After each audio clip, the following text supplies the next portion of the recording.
سورہ دہر آیت نمبر 21. سورہ دہر اور سورہ انسان بھی اس کا نام. اللہ سبحانہ و تعالی جنتیوں کے انعامات کا ذکر فرما رہے ہیں کہ ان کے خدمت گزار ایسے خوبصورت جیسے بکھرے ہوئے موتی. اب ان کے لباس اور ان کے پوشاک کی بات کی جا رہی ہے. انسان دنیا میں انہی چیزوں کے لیے سارے وقت گزار کے جاتا ہے. وہی اللہ ہمیں بتا رہے ہیں یہ چیزیں تو میں تمہیں خود سے دے دوں گا.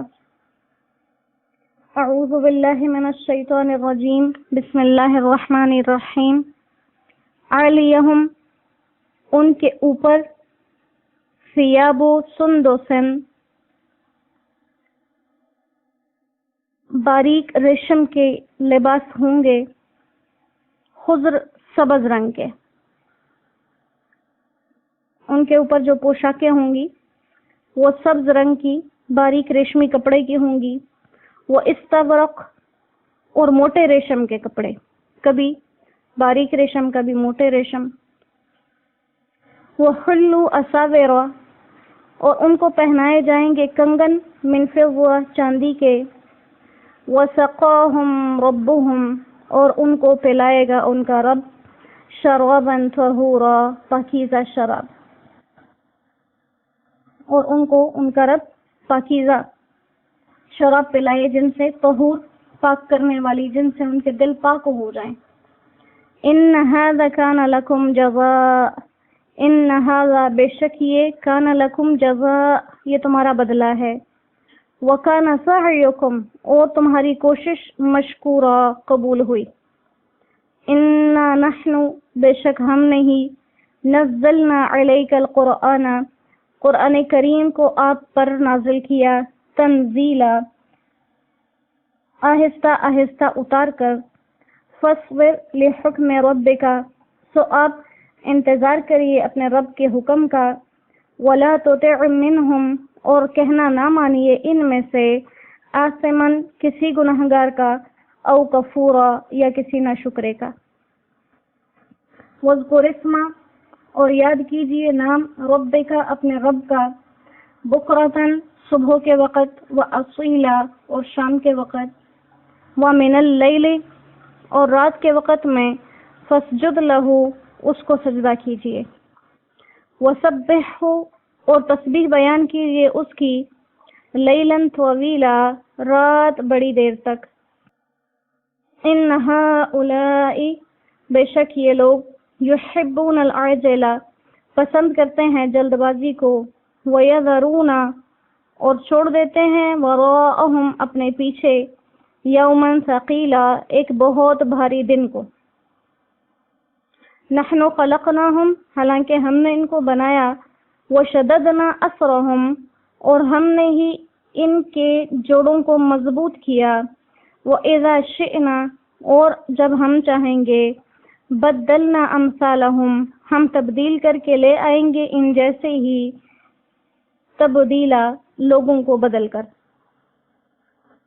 ان ھذہ تذکرہ بے شک یہ تو ایک نصیحت ہے. فمن شاء اتخذ تو جو چاہے بنا لے الی ربہ اپنے رب کی طرف سبیلا راستہ. وما تشاءون اور تم نہیں چاہ سکتے الا ان یشاء اللہ مگر یہ کہ اللہ ہی چاہے. ان اللہ بے شک اللہ کان علیما حکیما علم والا ہے اور حکمتوں والا. یدخل من یشاء جس کو چاہے داخل کرتا ہے فی رحمتہ اپنی رحمت میں. والظالمین اور ظالموں کے لیے اعد لہم اس نے تیار کر رکھا ہے عذابا علیما عذاب دردناک. صدق اللہ العظیم. الحمدللہ سورۃ الدہر مکمل ہوئی. تو جنتیوں کے نعمتوں اور انعامات کا ذکر کیا جا رہا ہے. اللہ سبحانہ و تعالیٰ ان کے لباس کی عمدگی کو بیان کر رہے ہیں. اور سب سے پہلی اور بڑی بات کہ جب ایک انسان جنت میں ہی چلا جائے تو وہ دنیا کے لباس ہی کیوں نہ پہنے ہوئے ہو، اس سے بڑی کوئی راحت کوئی خوشی نہیں ہو سکتی. لیکن اس کے باوجود اللہ یہ کھول کھول کر چیزیں بیان کر رہے ہیں. ان کے لباس ایسے ہوں گے، ان کی خوراک یہ ہوگی، وہ ایسے بیٹھیں گے، کیونکہ دنیا میں انسان کی محنت انہی چیزوں کے پیچھے لگی ہوئی ہے۔ لباس اعلیٰ ہو، خوراک اعلیٰ ہو، رہنے سہنے کی جگہ اعلیٰ ہو۔ تو اللہ سبحانہ و تعالیٰ فرما رہے ہیں کہ یہ جو تم جن چیزوں کے چکر میں ہو، یہ اگر تمہیں مل بھی جائیں اس دنیا میں تو پھر بھی فانی، اور جو میں تمہیں یہ چیزیں عطا کروں گا وہ ہمیشہ باقی رہنے والی ہوں گی۔ لہٰذا محنت وہ کرو کہ جس کے بدلے میں تمہیں یہ چیزیں تو ملیں لیکن فانی نہ ہوں، وہ نعمت ابدی ہوں۔ تو علیہم اس لفظ کو پڑھنے میں ہمیشہ دھیان رکھیں، کیونکہ قرآن کریم میں علیہم کا لفظ اسی طرح لکھا ہوتا ہے، تو یہاں پر ہم دھیان نہیں دیتے، علیہم پڑھ جاتے ہیں، علیہم نہیں، عالیہ، عالیہ لفظ ہے، اور مطلب یہ ہے کہ اوپر والے، کہ جو ان کے اوپر جسموں کے اوپر لباس ہوں گے وہ باریک ریشم کے ہوں گے، کوئی موٹے ریشم کے، یعنی جیسے انسان کی پسند تبدیل ہوتی ہے اسی طرح سے انسان کی پسند کے حوالے سے جس کو موٹا ریشم پسند ہے، کسی کو باریک ریشم پسند ہے، وہ ان کو پہنایا جائے گا، اور ان کو چاندی کے کنگن پہنائے جائیں گے، چاندی کے کنگن پہنائے جائیں گے۔ جیسے دنیا میں سونا اور چاندی مردوں کے لیے اس طرح سے پہننا حلال نہیں رکھا اللہ نے، تو وہاں پر خود یہ بات بتائی جا رہی ہے کہ ان جن چیزوں کا تمہیں شوق ہے وہ تمہیں خود پہنائے جائیں گے۔ اور اس سے بھی بڑا اکرام، وَسَقَاهُمْ رَبُّهُمْ، ان کو ان کا رب پلائے گا، وہ رب جس نے شراب کو حرام قرار دیا، وہی رب ان کو ایسی شراب پینے کو دے گا جو کہ ان کے دلوں کو اندر سے پاک کر دے۔ سے دنیا کی شراب کے اندر یہ نقص ہوتے ہیں کہ انسان کی عقل زائل ہو جاتی ہے، بیماریوں کا سبب ہے، اور سب سے بڑی چیز یہ کتنے ہی فائدے کیوں ہیں، وہ حرام ہے۔ جب اللہ نے کہہ دیا حرام تو پھر حرام۔ لیکن وہاں پر اب تیسری دفعہ اس صورت میں شراب پینے کی بات آئی ہے۔ پہلی دفعہ یہ تھا کہ یشربون، وہ لوگ خود پئیں گے، دوسری دفعہ تھا ویسقون، ان کو پلایا جائے گا، پلانے والے ان کے نوکر چاکر ہوں گے۔ اب یہاں پر اللہ کی طرف سے ان کو پلائی جائے گی، یہ اور بھی بڑا درجہ ہے۔ اب پلانے کی نسبت اللہ کی طرف کر دی، اور یہ کتنی بڑی عظمت والی چیز ہے کہ جب پلانے والی ذات خود اللہ کی ہو۔ اور ساتھ میں کیا خطاب کیا جائے گا؟ ان ھذا کان لکم جزاء، پہلی بات یہ تمہاری جزا ہے جو تم دنیا میں اللہ کے لیے حرام کو چھوڑ کے آئے، حلال اختیار کیا، جو اللہ کے لیے اپنی دنیا کی راحتوں کے پیچھے نہیں لگے بلکہ اللہ کو راضی کرنے میں لگے، دنیا میں کپڑے لباس مکان کے چکر میں نہیں پڑے، تو یہ اس چیز کا تمہارے لیے اللہ نے بدلہ دیا۔ اور دوسرا وَكَانَ سَعْيُكُمْ مَشْكُورًا، جتنی کوششیں تم وہاں کرتے رہے کہ اللہ مان جائے، اللہ کو راضی کر جائیں، وہ تمہاری کوششیں اللہ نے منظور کر لی، اللہ نے ان کی قدردانی کی، تم اپنے اختیار کے مطابق اس کو راضی کرنے میں لگے رہے، وہ تم سے راضی ہو گیا۔ تو یہاں اللہ سبحانہ و تعالیٰ ایک طرح کی تسلی انسان کو دے رہے ہیں کہ کوئی انسان جو دنیا میں اپنی زندگی اس طرز پر گزارے کہ میں اللہ کو راضی کر جاؤں، وہ ناکام نہیں رہے گا، اللہ اس سے راضی ہوں گے۔ لہٰذا یہ کوئی ناممکن چیز نہیں ہے کہ اللہ کو راضی کرنا ناممکن ہے۔ اللہ بتا رہے ہیں یہاں پر جس نے دنیا میں یہ کوشش کی وہ کوشش کامیاب ہوگی۔ پھر آپ صلی اللہ علیہ وآلہ وسلم پر اپنا انعامات کا ذکر کیا۔ نزلنا علیک القرآن، ہم نے آپ پر قرآن اتارا، اور ایک ہی دفعہ نہیں اتارا، آہستہ آہستہ، وقت کے لحاظ سے، واقعات کے لحاظ سے، چیزوں کو حلال اور حرام کرنے کے لحاظ سے آہستہ آہستہ احکامات اتارے۔ فصبر، تو آپ صبر کیجئے کیونکہ یہ آپ کے رب کا حکم ہے۔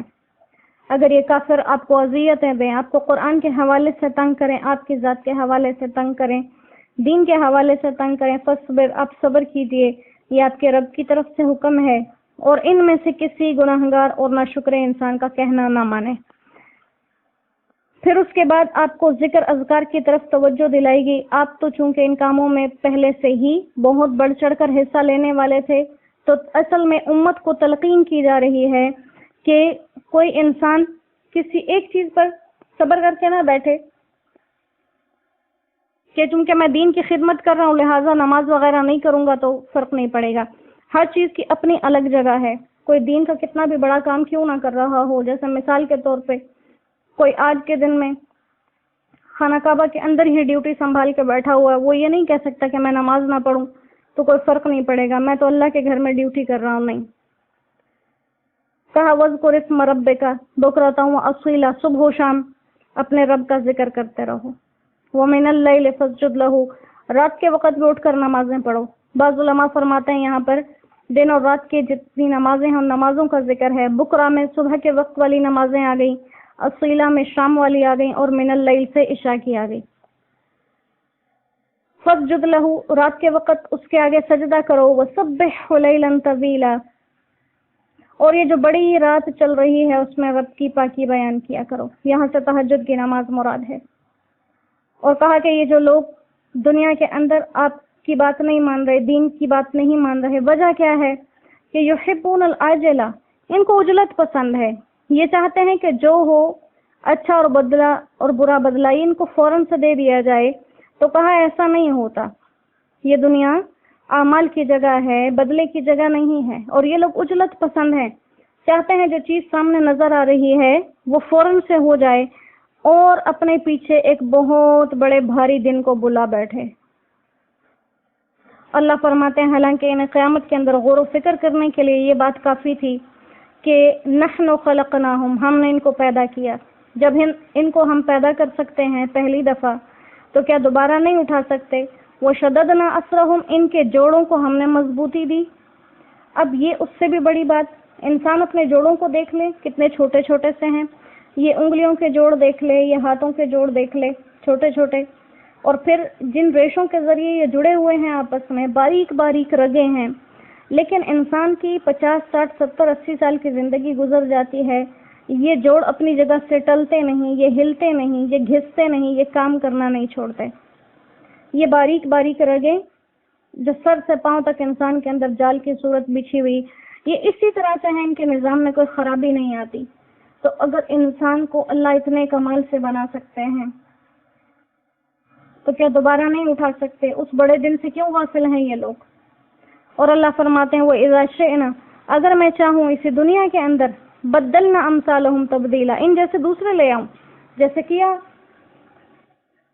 فرعون کے قوم کو ہلاک کیا، دوسروں کو بادشاہی دے دی، سمود کو، عاد کو، سب کو پیچھے ہٹا کے اور لوگوں کو لے آئے.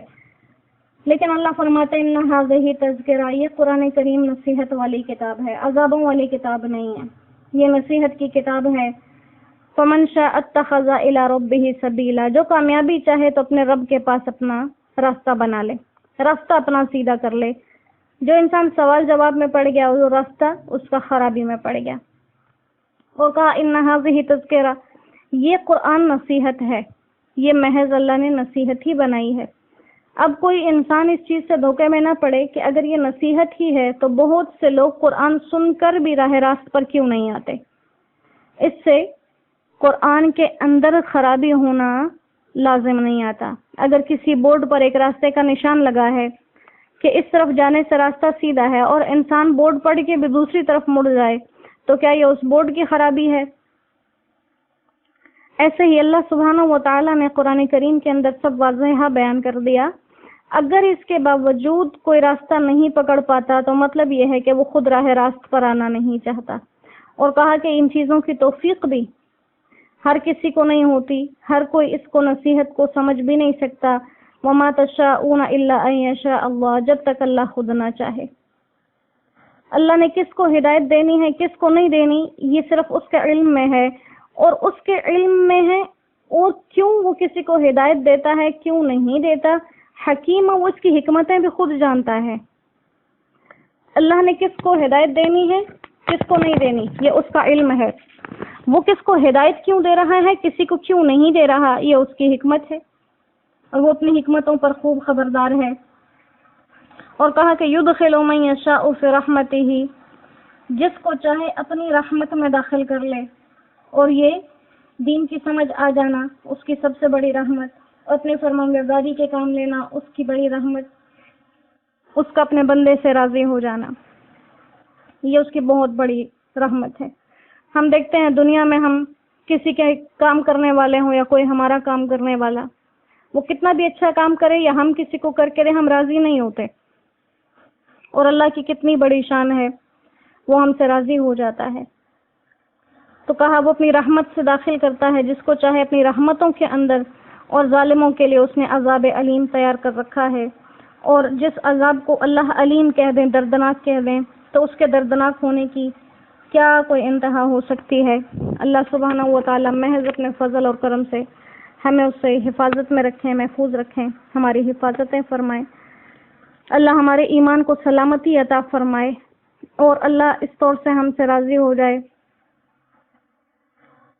کہ جس کو وہ اپنی مکمل رضا کہتا ہو، ہم اس کو راضی کرنے میں بھی ناکام، ہم اس کو منانے میں بھی ناکام، ہم اس کے آگے اپنی شرمندگی کا اظہار کرنے میں بھی ناکام۔